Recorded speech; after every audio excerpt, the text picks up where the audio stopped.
Hello students, आज हम पढ़ेंगे हिंदी की कुछ अन्य गद्य विधाएं, जिनमें से पहला है रेखाचित्र। रेखाचित्र शब्द अंग्रेजी की स्केच का समानार्थी है। वस्तुतः यह शब्द चित्रकला से साहित्य में आया है।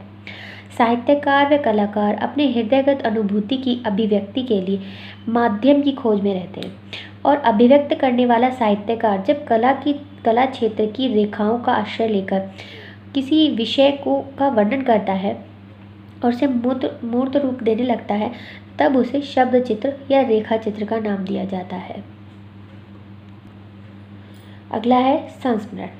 संस्मरण शब्द अंग्रेजी शब्द मेमोयर्स का पर्यायवाची है। जीवन के किसी भी क्षेत्र में अति विशिष्ट अथवा सामान्य जन होकर भी किसी विशिष्ट गुण से संपन्न व्यक्ति प्राय संस्मरण के विषय बनते हैं, अर्थात जिनमें कुछ विशेष है, कोई विशेष गुण से संपन्न है, वो ही संस्मरण के विषय बनते हैं। ऐसे स्मरणीय व्यक्तियों या घटनाओं को जब कोई साहित्यकार अपने व्यक्तिगत अनुभव के आधार पर रोचक ढंग से प्रस्तुत करता है, तब वह संस्मरण विधा के अंतर्गत आता है। नेक्स्ट है व्यंग्य। व्यंग्य समाज में व्याप्त विसंगतियों, त्रुटि, दुराचार, भ्रष्टाचार आदि को देखकर उस पर शब्दों के व्रज से करारी चोट करता है, अर्थात ऐसे वाक्य या ऐसी रचना जिससे समाज की कुसंगतियों के ऊपर हास्य के रूप में शब्द भेद किया जाता है, तब उसे व्यंग्य कहा जाता है। इसे हम आचार्य हजारी प्रसाद द्विवेदी के शब्दों में इस प्रकार वर्णित कर सकते हैं कि व्यंग्य वह है जहाँ कहने वाला अधरोष्ट से हंस रहा हो और सुनने वाला तिल मिला उठे, फिर भी कहने वाले को उत्तर देना स्वयं को और हास्यास्पद बना लेना है। इससे हम समझ पा रहे हैं कि व्यंग्य क्या होता है। व्यंग्य में अक्सर गंभीर से गंभीर बातों को हास्य के रूप में कहा जाता है, लेकिन उसकी चोट जो होती है वो बहुत ही करारी और तीक्ष्ण होती है। नेक्स्ट है आलोचना। हिंदी में आलोचना शब्द अंग्रेजी के क्रिटिसिज्म के पर्याय के रूप में प्रयुक्त होता है, जिसका अर्थ है मूल्यांकन अथवा निर्णय करना।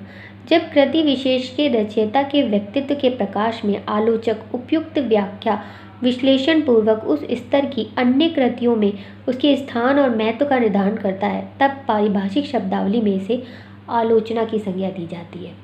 अर्थात जैसे कोई लेखक किसी रचना को लिखता है, तो उस रचना के समकालीन जितनी भी रचनाएं हैं उसमें क्या स्थान है, उसका निर्धारण जब कोई अन्य विद्वान लेखक करता है, तो उसे हम आलोचना की श्रेणी में रखते हैं।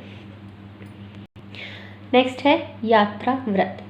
जब लेखक अपनी किसी यात्रा का वृत्तांत साहित्यिक रूप से वर्णित करता है, तब वह यात्रा व्रत के अंतर्गत आता है। इसमें लेखक यात्रा के संबंध में अपने निजी अनुभवों को बड़े ही रोचक ढंग से पाठकों के समक्ष प्रस्तुत करता है। यात्रा साहित्य भारतेंदु युग से ही लिखा जा रहा है, और राहुल सांस्कृत्यायन तो घुमक्कड़ शास्त्र के आचार्य ही माने जाते हैं। घुमक्कड़ शास्त्र इसलिए क्योंकि राहुल सांस्कृत्यायन ने सबसे ज़्यादा यात्रा वृत्तांत लिखे हैं, और एक तरह से कहा जाए तो राहुल सांस्कृत्यायन यात्रा व्रत जो विधा है इसके लिए ही जाने जाते हैं, इसलिए उन्हें घुमक्कड़ शास्त्र के आचार्य के रूप में माना जाता है।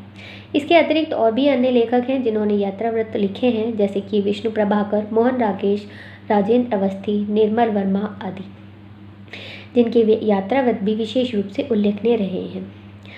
अब ये जो हैं हिंदी की कुछ विधाएं हैं जिसके बारे में जानना ज़रूरी होता है, क्योंकि शॉर्ट में क्वेश्चन में क्या पूछ ले उसमें अंतर करना आपको आना चाहिए, इसलिए इन विधाओं के बारे में हमने बात की। आज के लिए इतना ही, धन्यवाद।